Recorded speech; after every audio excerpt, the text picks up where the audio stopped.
ಕೈಗಳ ಕೆಳಗೆ touch your both hands, elbow straight, slowly drop the head, slowly open the shoulder blade, tighten your knee, tighten your buttock, rotate the cheek bone and thigh, inner thigh, ಕೈ ಮೇಲೆ ಕೆಳಗೆ ಆಯ್ತು touch ಮಾಡ್ತಾ ಇದೆ.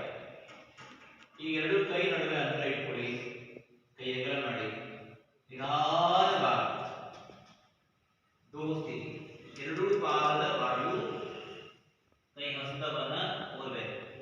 ಮೊದಲು ಕೈ ಬೆರಳನ್ನ ಪ್ರೆಸ್ ಮಾಡಿ ತಲೆ ಹಾಗೆ ಕೈ ಹಸ್ತವನ್ನ ನಿಧಾನ ಪ್ರೆಸ್, ಹೊಟ್ಟೆ ಪೂರ್ಣ ಒಳ ತಲೆ ಪಾದದ ಕಡೆ ಕೈ ಹಸ್ತ ಚೆನ್ನಾಗಿ ಪ್ರೆಸ್ ಮಾಡಿ ಎಡಗಾಲ ಮೊಣಕಾಲು ಟಚ್ ಮಾಡಿ ತಲೆ ಎತ್ತಿ ನಿಧಾನ ಹಾಗೆ ಮುಂದೆ ನಿಮ್ಮ ಕಾಫ್ ಮಸಲ್ಸ್ ಮತ್ತು ಥೈ ಅದನ್ನು ಜಾಯಿನ್ ಮಾಡಿ ಟ್ರೈ ಮಾಡಿ. ಮೊಣಕಾಲು ಪಾದ ದಾಟಬಾರದು. ತಲೆ back right, tighten your left button, ಎಡ ಪೃಷ್ಠವನ್ನು ಬಿಗಿ ಮಾಡಿ. ಈಗ ಹಿಂದಿನ ಕಾಲು ನೇರ ಮಾಡಿ. ಈಗ ಜೋಡಿಸಿ ಚಾಚಿ ಕೈ ನೇರ ಇದೆ, ಕೈ ಹಸ್ತವನ್ನು ಪ್ರೆಸ್ ಮಾಡಬೇಕು. ಹಿಮ್ಮಡ ಹೊರಗೆ ತಳ್ತಾ ಇದೆ, ತಲೆ ಎತ್ತಿ ಪಾಂಚ್ ಎದೆ ಹಣೆ ಮೊಣಕಾಲು ಟಚ್.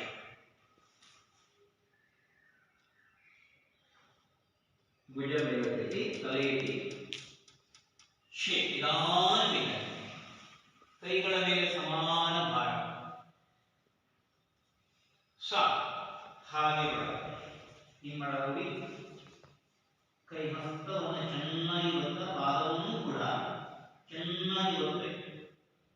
8 ಮತ್ತೆ ಕಾಲನ್ನು ತಗೊಳ್ಳಿ.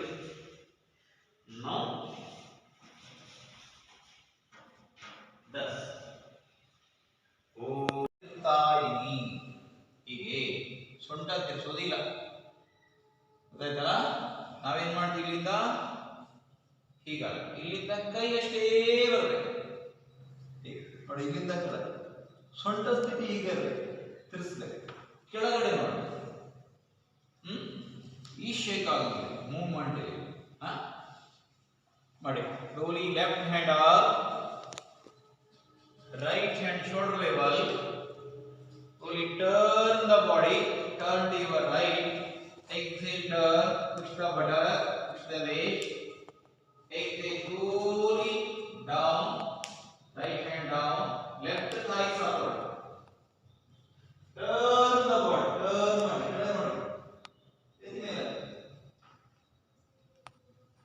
निधान मनी वापस.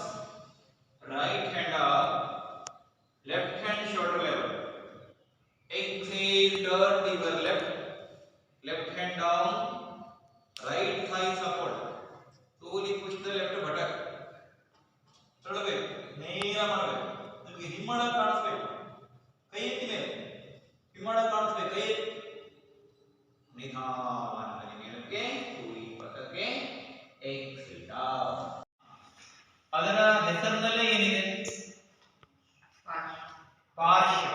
ಇನ್ನೊಂದು ಎರಡು ಕೋನ ಅಲ್ವಾ? ಎರಡು ಶಬ್ದ ಇದೆ, ಒಂದು ಪಾರ್ಶ್ವ ಇನ್ನೊಂದು ಕೋನ, ಎರಡು ಸೇರಿದ್ರೆ ಪಾರ್ಶ್ವ ಕೋನ. ಸೊ ಪಾರ್ಶ್ವ ಕೋನ ಅಂದ್ರೆ ಒಂದ್ ಸೈಡ್ ನಾವು ಬೆಂಡಿಂಗ್ ಆಸನ ಮತ್ತು ಒಂದು ಕಾಲು ಬೆಂಡ್ ಮಾಡಬೇಕು ಮತ್ತು ಕೈ ಕಾಲ ಹತ್ರ ತಗೊಂಡ್ಬರ್ಬೇಕು. ಇದನ್ನ ನಾವು 3-4 ಸ್ಟೆಪ್ ಮಾಡಬೇಕು. ನಾನು ಹಿಂದೆ ಹೇಳಿದ್ದೇನೆ, ಒಂದು ಆಸನವನ್ನ ಸಣ್ಣ ಸಣ್ಣ ಭಾಗಗಳಾಗಿ ವಿಂಗಡಿಸಿ ಹೇಳ್ಕೊಡ್ಬೇಕು. ಸೊ ಮೊದಲನೇ ಸ್ಟೆಪ್, ಎರಡನೇ ಸ್ಟೆಪ್, ಮೂರನೇ ಸ್ಟೆಪ್, ನಾಲ್ಕನೇ ಸ್ಟೆಪ್, ಐದನೇ ಸ್ಟೆಪ್ ತನಕ ಹೋಗ್ಬೇಕು. ಗೊತ್ತಾಯ್ತಲ್ಲ? ಸೊ ಅದಕ್ಕೆ ಏನ್ ಮಾಡ್ಬೇಕು ನೋಡಿ, ಪಾದ ಮೊದಲು ತಿರ್ಸ್ಕೋಬೇಕು, ಹಿಮ್ಮಡ ಹೊರಗಡೆ. ಆಮೇಲೆ ನಾನು ನೋಡಿ ಒಂದೊಂದೇ ಸ್ಟೆಪ್ ಮಾಡ್ತಾ ಹೋಗ್ಬೇಕು. ಫಸ್ಟ್ ಸ್ಟೆಪ್ ಏನು ಅಂದ್ರೆ ಎಲ್ಬೋ ಸಪೋರ್ಟ್ ನೋಡಿ, ಇದಾ 90 ಡಿಗ್ರಿ ಎತ್ತಿ, ಆಯ್ತಾ? ಎರಡನೇ ಸ್ಟೆಪ್ ಏನು ಅಂದ್ರೆ ನಿಧಾನ ಹಾಗೆ ಕೈ ಕೆಳಗೆ, ಈ ಸೆಕೆಂಡ್ ಸ್ಟೆಪ್, ಆಯ್ತಾ? ನೋಡಿ ಇಲ್ಲಿಂದ ಕೈ ಭುಜ ಹಿಂದೆ ತರಬೇಕು. ನೋಡಿ ಹೀಗಿದೆಯಲ್ಲ, ಇಲ್ಲಿ ಟರ್ನ್. ಇದು ಎರಡನೇ ಸ್ಟೆಪ್. ಮೂರನೇ ಸ್ಟೆಪ್ ಕೈ ಕಪ್ ಶೇಪ್. ಗೊತ್ತಾಯ್ತಲ್ಲ? ಮೂರನೇ ಸ್ಟೆಪ್ ಕೈ ಕಪ್ ಸ್ಟೆಪ್, ಕಪ್ ಶೇಪ್. ಆಮೇಲೆ ನಾಲ್ಕನೇ ಸ್ಟೆಪ್ ಕೈ ಹಸ್ತ. ಐದನೇ ಸ್ಟೆಪ್ ಏನ್ ಮಾಡಬೇಕು ನೋಡಿ, ಹಾಗೇ ಕೈ ಹಿಂದೆ, ಆಮೇಲೆ ಕೈ ಮೇಲೆ,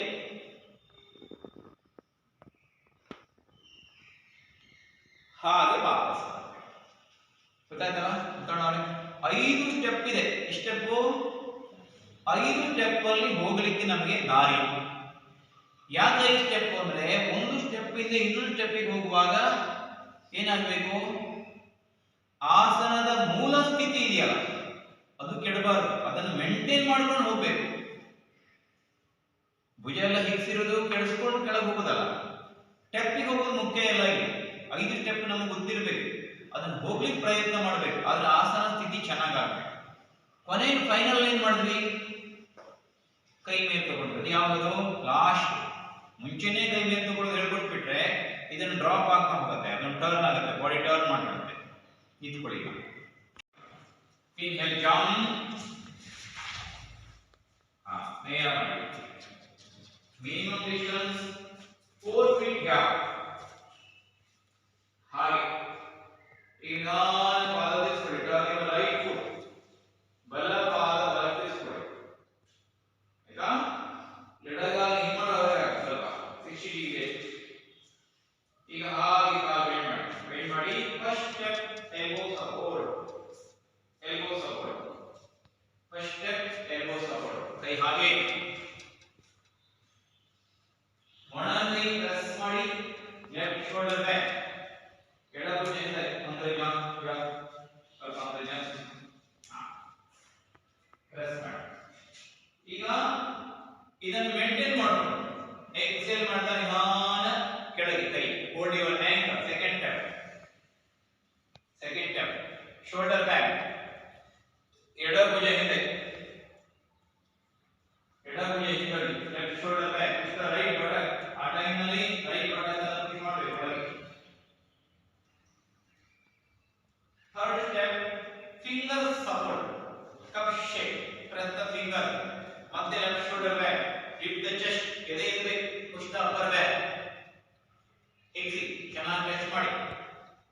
ಈಗ ಫೋರ್ತ್ ಸ್ಟೆಪ್ ಹಾಗೆ ಹಸ್ತ ಉರಿ, ಮುಂದೆಗಡೆ ಹಸ್ತ ಉರಿದಾಗ ಕುಸಿಬಾರ ಶರೀರ, head back, left shoulder back, push the button, ಭುಜ ಹಿಂದೆ ಕಡೆ. ಈಗ ಫಿಫ್ತ್ ಸ್ಟೆಪ್ ಸ್ವಲ್ಪ ಹಿಂದೆ, ಕೈ ಹಿಂದೆ ಇಟ್ಕೊಳ್ಳಿ, ಕೈ ಹಸ್ತವನ್ನು ಪ್ರೆಸ್ ಮಾಡಿ. ಲೆಫ್ಟ್ ಶೋಲ್ಡರ್ ಬ್ಯಾಕ್, ಕೂಲಿ, ಲೆಫ್ಟ್ ಹೆಡ್ ಅಪ್, ಕೈ ಎತ್ತಿ ಮೇಲೆ, ಪಾರ್ಶ್ವಕೋನಾಸನ. ಕೈ ಹಸ್ತ ಉರಿ ಟ್ರೈ ಮಾಡಿ, ಎದುರುಗಡೆ ಹೇಳಿ, ಚೆನ್ನಾಗಿ ಟಚ್ ಮಾಡಿ. ಕುಸಿಬಾರ್ದು ಶರೀರ, ಹೀಗೆ ಇರಬೇಕು. ವೇಟ್ ಆ ಕಡೆ ಶಿಫ್ಟ್ ಮಾಡಬೇಕು. ಟರ್ನ್ ಮಾಡಿ, ತಿರ್ಸಿ, ಭುಜ ಹಿಂದಕ್ಕೆ, ಎಡ ಭುಜ ಹಿಂದಕ್ಕೆ, ಕೈ ಹಸ್ತ ಊದ್ಮೇಲೆ ಬಾಡಿ ಲಿಫ್ಟ್ ಮಾಡಬೇಕು. ಲಿಫ್ಟ್ ಮಾಡಲಿ, ರೈಟ್. ಟರ್ನ್ ದ ಬಾಡಿ, ಕೈ ಹಸ್ತ ಉರಿ, ಎಡ ಪಾದ ಒತ್ತಿ ಚೆನ್ನಾಗಿ ಒತ್ತಬೇಕು. ಮೇಲಿನ ಕೈ ತಿರ್ಸ್ಬೇಕು. ದೃಷ್ಟಿ ಕಂಕುಳ ಭಾಗದಿಂದ ಮೇಲಕ್ಕೆ, ಮುಂದಲ್ಲ, ಮುಂದೋಡ್ಬಿಟ್ರೆ ಈ ಶರೀರ ಕುಸು ಬಿಡುತ್ತೆ. ಕುಸಿ ಕಂಕುಳ ಭಾಗದಿಂದ ಮೇಲಕ್ಕೆ ಹೋಗಿ, ಕುಸಿಬಾರದು ಶರೀರ. ಇಲ್ಲಿ ನೋಡಿ, ಹೀಗೆ ಬನ್ನಿ, ಹಾಗೆ ಓಡಿ ಮೇಲಕ್ಕೆ. ಅವ ಮಾಡಿದ್ರು ಅದೇ ತರ ಕಾಲು ನೋಡಿ. ಇಲ್ಲಿಂದ ನಾನು ಕೈ ಬೆಂಡ್ ಮಾಡಬೇಕು. ಕೈ ಬೆಂಡ್ ಮಾಡಿದ ತಲೆ ಇರುತ್ತೆ, ಆಮೇಲೆ ನಾನು ತಲೆ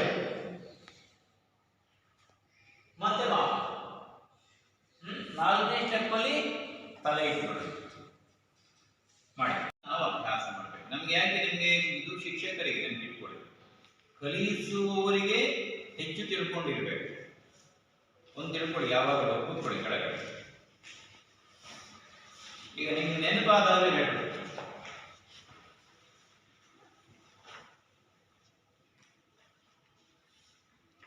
ಈಗ ಪ್ರೈಮರಿ ಸ್ಕೂಲ್ ಟೀಚರ್ ಆಗ್ಬೇಕಾದ್ರೆ ಎಷ್ಟು ಓದ್ಬೇಕು? ಏನು ಓದ್ಬೇಕು? Degree. B Ed. Primary school high school teacher ಆಗಬೇಕಾದ್ರೆ ಬಿ ಎಡ್ ಮಾಡಬೇಕು ಅಲ್ವಾ. ಪ್ರೈಮರಿ ಸ್ಕೂಲ್ ಸಬ್ಜೆಕ್ಟ್ ಏನು 1 to 7 ಅಂತ ಅನ್ಕೊಳ್ಳಿ. 1 to 7 ಓದಬೇಕಾದ್ರೆ ಡಿ ಎಡ್ ಯಾಕೆ ಮಾಡಬೇಕು ಅವರು? 7ನೇ ಕ್ಲಾಸ್ ವರೆಗೆ ಓದಿದ್ರೆ ಸಾಕಲ್ಲ.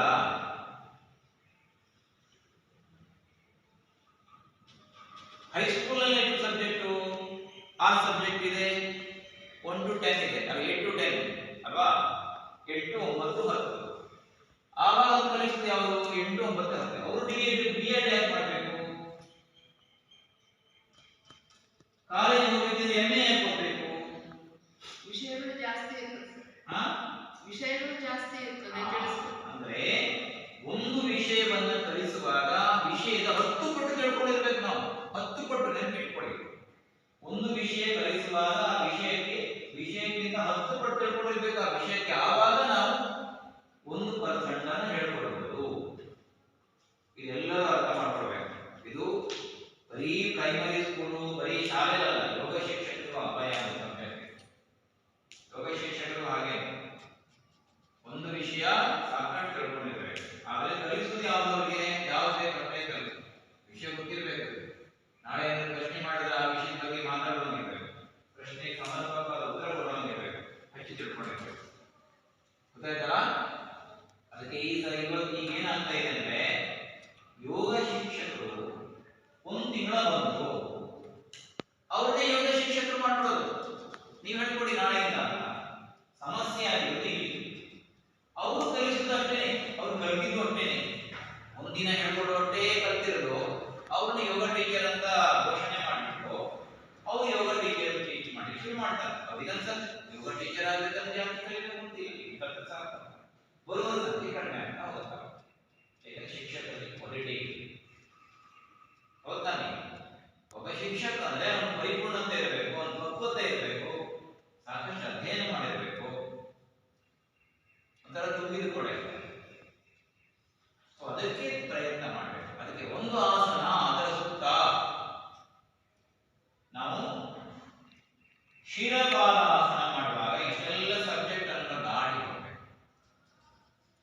ಹೇಗೆ ಪ್ರೈಮರಿ 1 to 5 ಇರುತ್ತೆ, 1 to 7 ಇರುತ್ತೆ. ಹೀಗೆ ಸ್ಟೆಪ್ ಬೈ ಸ್ಟೆಪ್ ವಿಷಯಗಳು ಹೇಳ್ಕೋತಲ್ಲ, ಅನೇಕ ವಿಷಯಗಳು ಹೇಳ್ತಾರೆ. 1ನೇ ಕ್ಲಾಸ್ನಲ್ಲಿ 7ನೇ ಕ್ಲಾಸಿನ ಸಬ್ಜೆಕ್ಟ್ ಹೇಳ್ಕೊಳ್ಳಿಕ್ಕೆ ಆಗಲ್ಲ.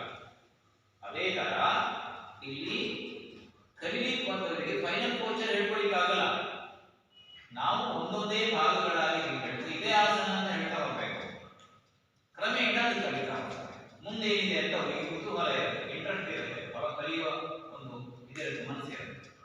ಸೊ ಅದಕ್ಕೆ ನಾವು ಫೈನಲ್ ಕೋಚರ್ ನಮ್ಗೆ ಗೊತ್ತಿರ್ಬೇಕು. ಫೈನಲ್ ಕೋಚರ್ ಯಾರಿದು?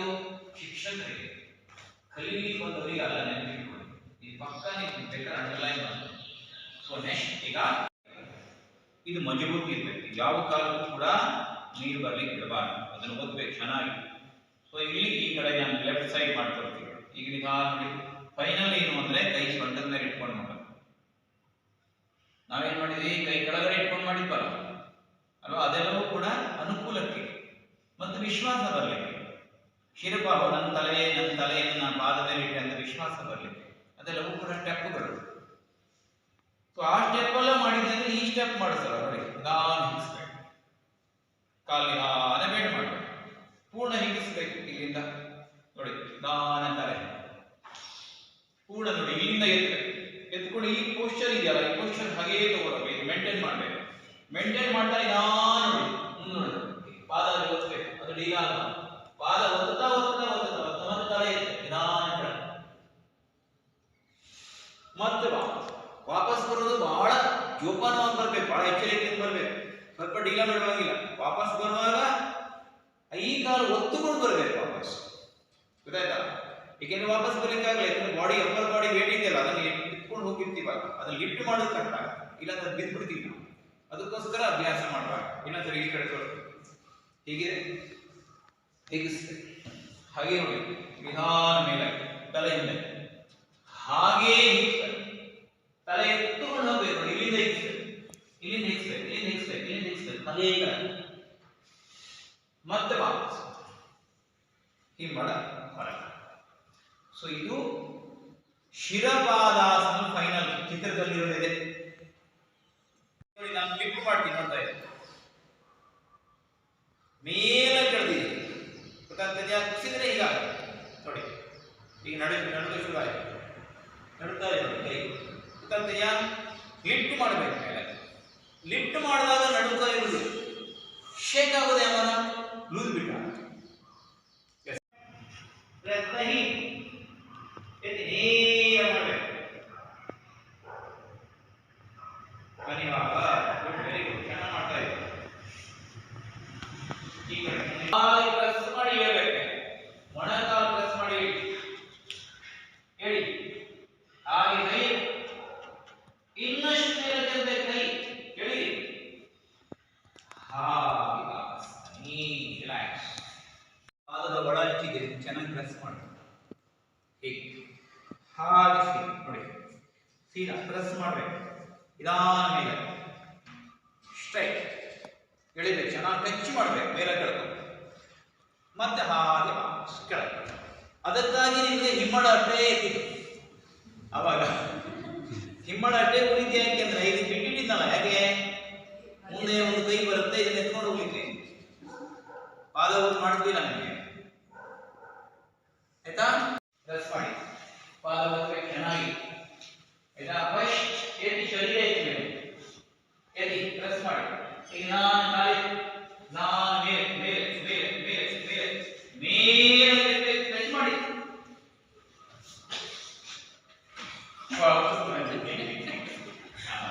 Very good. ಮೇಲೆ ನೋಡಿ, ಸಾಕು ಸಾಕು, ವೆರಿ ಗುಡ್. ಮಾಡಿ ಉಳಿದವರೆಲ್ಲ ಮಾಡಿ ಮಾಡುವುದು ಅಂತ ಕಾನ್ಫಿಡೆನ್ಸ್. ಈಗ ನೋಡಿ ಹಾಗೆ ಹಾಗೆ ಕೆಳಗೆ ನೋಡ್ತೇವೆ, ಕೆಳಗೆ ವಾಪಸ್ ಬನ್ನಿ. ಏನಂದ್ರೆ ಯಾವ ಸ್ಟೆಪ್ ಅಂತ ಹೇಳಿದ್ರೆ ದ್ವಿಗರ ಸ್ಟೆಪ್.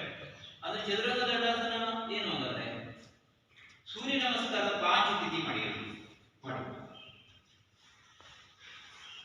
ಪಾಂಚತಿಥಿ ಒಂದೊಂದೇ ಕೆಲಸ ಮಾಡ್ತಾ ಬರ್ಬೇಕು. ತಲೆ ಮೊಣಕಾಲು ಎದೆ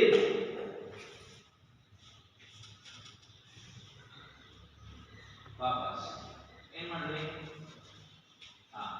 ಹೀಗೆ ಇಟ್ಕೊಳ್ಳಿ ಕೈ ಅಂತ ಪಾಂಚಸ್ಥಿತಿ ಮಾಡಿದೆ. ಸೂರ್ಯ ನಮಸ್ಕಾರ ಪಾಂಚಸ್ಥಿತಿ ಹೀಗೆ ನೋಡಿ, ಕಾಲು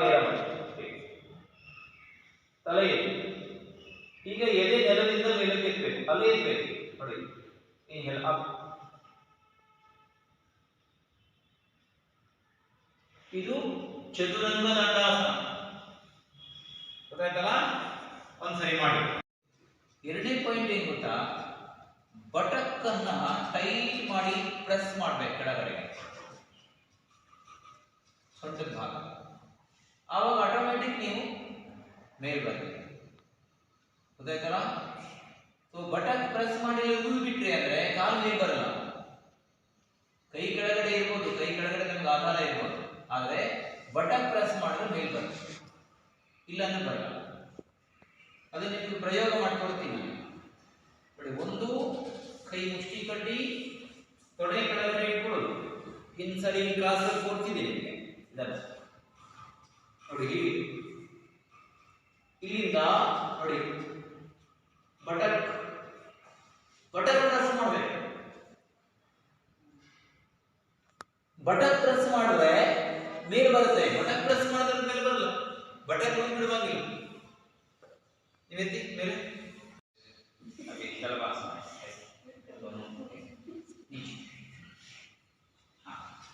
ನೋಡಿ. ನಾನು ಸುಮ್ಮನೆ ಇವರಿಗೆ ಜಸ್ಟ್ ಸಪೋರ್ಟ್ ಮಾಡ್ತೀನಿ, ಗೊತ್ತಾಗುತ್ತೆ ಅವಾಗ.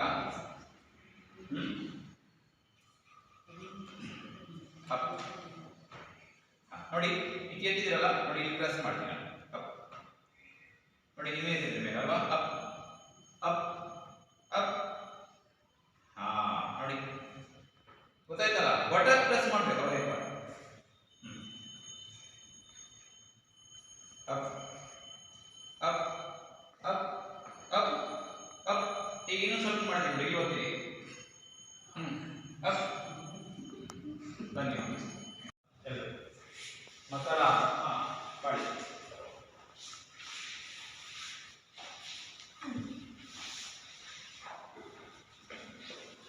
ಫಸ್ಟ್ ಯಾವ ಆಸನ ಮಾಡಿ? ಹಾ, ಭುಜಂಗಾಸನ ಊರ್ಧ್ವಮುಖಾನ ಯಾವ್ದು ಮಾಡಿ? ಭುಜಂಗಾಸನ ಮಾಡೋಣ ಅಂತಾರೆ. ಕೈ ಇಟ್ಬಿಡಿ, ಕೈ ಪಕ್ಕದಲ್ಲಿ. ಈಗ ಹಾಗೆ ಮೇಲೆ ಮತ್ತೆ ವಾಪಸ್ ಕೆಳಗೆ. ಸ್ವಲ್ಪ ಕೈ ಹಿಂದೆ ಎದೆ ಪಕ್ಕ ಹಾಗೆ ಮೇಲ್ ನೋಡಿ, ಹಾಗೆ ವಾಪಸ್ ಬನ್ನಿ, ರಿಲ್ಯಾಕ್ಸ್. ಇದು ಭುಜಂಗಾಸನ. ಈಗ ಮಾಡಿದ್ವಲ್ಲ ಭುಜಂಗಾಸನ. ಭುಜಂಗಾಸನದಲ್ಲಿ ಪಾದ ಜೋಡಿಸ್ಬೇಕಾ ಬೇಡ? ಅಂದ್ರೆ ಬಿಗಿನರ್ಸ್ ಅವರಿಗೆ ಕಾಲ ಅದರ ಇಟ್ಕೊಂಡು ಮಾಡಬೇಕು. ಅದು ಫೈನಲ್ ಅಲ್ಲಿ ಏನಾಗಬೇಕು? ಜೋಡಿಸ್ಕೊಂಡಿದ್ರೆ. ಭುಜಂಗ ಅಂದ್ರೆ ಏನು? ಹಾವು ಎರಡು ಬಾಲ ನೋಡಿದ್ರಿ? ಎರಡು ಬಾಲ ಹಾವಿದ್ರೆ ಎರಡು ಕಾಲ ಅದ್ರ ಇಡ್ಬೇಕು ನೋಡ್ರಿ. ಮುತ್ತಣ್ಣ ಕಾಲು ಜೋಡಿಸ್ ಒಂದೇ ಬಾಲ ತಾನೆ, ಮತ್ತೆ ಎರಡು ಬಾಲ. ಎರಡು ಬಾಲ ಅಂದ್ರೆ ಕಾಲ ಅದ್ರ ಇಡ್ಬೇಕು, ಒಂದೇ ಬಾಲ ಅಂದ್ರೆ ಪಾದ ಜೋಡಿಸ್ಬೇಕು. ನೋಡಿ, ಇಲ್ಲಿಂದ ಪಾದ ಜೋಡಿಸ್ಕೊಂಡೇ ಇರಬೇಕು ಮತ್ತು ತೊಡೆ ಟಚ್ ಆಗಬೇಕು. ತೊಡೆ ಟಚ್ ಆಗಬೇಕು, ಮೊಣಕಾಲು ಟಚ್ ಆಗಬೇಕು ಮತ್ತು ಪಾದದ ಹೊರ ಅಂಚಿದೆಯಲ್ಲ ಅಂದ್ರೆ ಪಾದದ ಹೊರಭಾಗ ಅದು ಟಚ್ ಆಗಬೇಕು. ಕಾಲುಗಳು ಹೊರಗಿರಬೇಕು. ಇದು ಭುಜಂಗಾಸನ. ಇದು ಭುಜಂಗಾಸನ. ಇನ್ನು ಎರಡನೇದು ಊರ್ಧ್ವಮುಖ ಶ್ವಾನಾಸನ. ಇದು ನಮಗೆ ಈಗ ಸ್ವಲ್ಪ ಸಮಸ್ಯೆ ಆಗಿರುತ್ತೆ ಅಲ್ವಾ? ಭುಜಂಗಾಸನ ಫೈನಲ್ ಆಯ್ತಾ? ಎಲ್ಲರಿಗೂ ಅರ್ಥ ಆಯ್ತು ಭುಜಂಗಾಸನ? ಊರ್ಧ್ವಮುಖ ಶ್ವಾನಾಸನ ಅಂದ್ರೆ ಕಾಲು ಬೆರಳು ಒಳಗಡೆ ಇಟ್ಕೊಳ್ಬೇಕು. ಫಸ್ಟ್ ನೋಡಿ, ಹೀಗೆ ನೇಹ ಇದಲ್ಲ, ಹೀಗೆ ಇಟ್ಕೋಬೇಕು. ನೋಡ್ಕೊಳ್ಬೇಕು. ಕೈ ಹೀಗೆ ಪಕ್ಕದಲ್ಲಿ ಇಟ್ಕೋಬೇಕು, ಹೀಗೆ. ಆಮೇಲೆ ನಾನು ಮೇಲೆ ಇರ್ಬೇಕು. ಇದು ಸೂರ್ಯ ನಮಸ್ಕಾರದ ಚೇತಿ, ಆಯ್ತಾ? ಆಮೇಲೆ ನೋಡ್ತಾ ಇರಿ, ಇದು ನಾನು ಇರ್ಬೇಕು. ಏನಾಯ್ತು? ಶರೀರ ಈಗ ಮೇಲ್ ಬಂತಲ್ವಾ? ಹೀಗೆ ಇರ್ಬೇಕು ಮುಂದೆ. ಆಮೇಲೆ ಕಾಲೆರಡು ಹೊರಗೆ ಹಾಕಬೇಕು, ಅದು ನೆಲಕ್ಕೆ ಹಾಕಬೇಕು. ಮೊಣಕಾಲೆಲ್ಲ ಮೇಲೆ.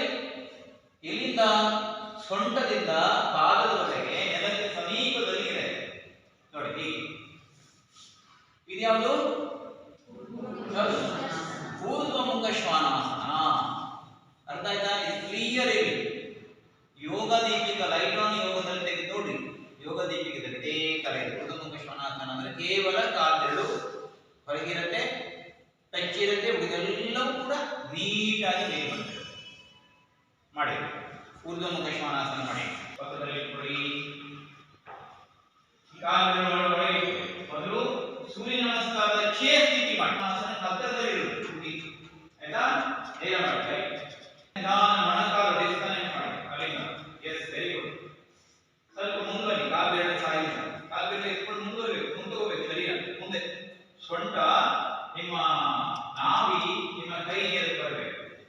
ಈಗ ಕಾಲು ಬೆರಳು ಹೊರಗೆ ಫ್ರೀ ಬಿಡಿ. ಕಾಲು ಬೆರಳು ಬಿಟ್ಬಿಡಿ, ಫ್ರೀ ಬಿಡಿ. ಎತ್ತಿ ಮೇಲೆ ಕಾಲು ಬೆರಳು ಹೊರಗೆ ಎತ್ತಿ ಎತ್ತಿ ಹಾಗೆ ಎತ್ತಿ ಮೇಲೆ ಲಿಫ್ಟ್ ಮಾಡಬೇಕು. ಮೇಲೆ ಕುಸಿಬಾರ್ದು, ಲಿಫ್ಟ್ ಮಾಡಬೇಕು. ಅಪ್ಪರ್ ಬ್ಯಾಕ್ ಫಿಶ್ ಮಾಡಬೇಕು. ಅಪ್ಪರ್ ಬ್ಯಾಕ್ ಫಿಶ್ ಮಾಡಿ, ಫಿಶ್ ಮಾಡಿ. ಶೋಲ್ಡರ್ ಬ್ಯಾಕ್ ಹಿಂದೆ ತಳ್ಳಬೇಕು. ಕಾಲ